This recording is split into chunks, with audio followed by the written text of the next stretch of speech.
Tiens, il y a une idée qui est très répandue, c'est le fait que dans un jeu de cartes, si on s'intéresse aux 4 As par exemple, les gens ont tendance à penser que dans un jeu de cartes, les 4 As, de manière générale, ils sont plus ou moins répartis dans le jeu et que c'est la même chose pour les 8, pour les 2 et tout ça. Les gens sont souvent étonnés. Plutôt équitablement répartis. Oui, un peu à 4 endroits et pas spécialement côte à côte. Les gens sont souvent surpris de constater qu'il y a, par exemple ici, je sais pas, ça va peut-être pas se passer, mais enfin, qu'il y ait des cartes de même valeur qui sont côte à côte. C'est un peu comme quand on joue au loto et on est surpris de voir que le 4, le 5, le 6 sont sortis, alors voilà. Donc c'est un peu la même idée ici. Et donc on va tenter une expérience basée là-dessus. Est-ce que tu pourrais d'abord me citer la valeur d'une carte? Donc tu peux dire 3, 9... Un carré, 6. Donc les 8 quoi. Oui, 8, ouais. D'accord. Ce qu'on va commencer par faire justement, c'est peut-être regarder où se trouvent les 8, voir s'ils sont ensemble ou pas dans le jeu. Alors, il y en a un qui est ici, c'est le 8 de pique, il y en a un deuxième ici. Là, ils ont l'air d'être plus ou moins séparés. Le troisième, il est là. Et le quatrième, forcément, il est plus loin. Et donc, on est dans une configuration où ils sont bien séparés. Ouais. Voilà, les uns des autres. Ça veut dire que si on mélange le jeu, mais pas trop... C'est conforme à l'imaginaire collectif. Sans doute que les 8 restent séparés.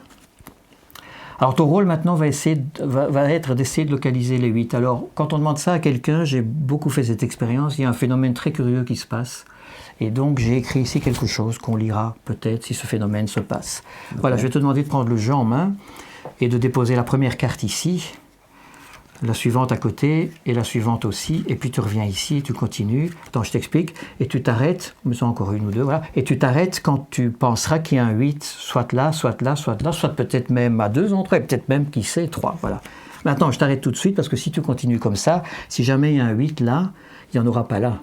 Puisqu'on vient de voir qu'ils étaient plus ou moins répartis, et les cartes qui sont ici... Parce que le but, c'est que j'en ai un sur chaque paquet. Côte à côte, voilà. Et donc, tu peux en donner quelques-unes là, quelques-unes là, quelques-unes là. En paquet ou une par une? Oui, comme tu veux, ou une par une. Ah, comme je veux. Et peut-être tu t'arrêtes... c'est pas grave, tu t'arrêtes quand il reste à peu près un quart des cartes, puisqu'il y a 4, 8, voilà. Quand tu penses qu'ils sont là au-dessus, tu t'arrêtes. C'est bon comme ça? Ouais.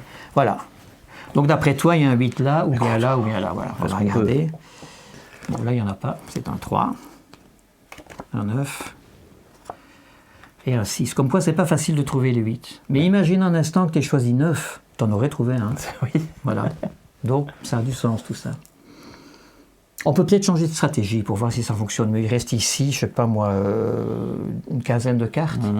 Peut-être qu'au lieu de les donner comme ça, entre 1 et 15, tu as une position qui t'inspire et à laquelle peut-être se trouve un 8. Donc, tu peux me citer un nombre entre 1 et 15 à peu près. Voilà.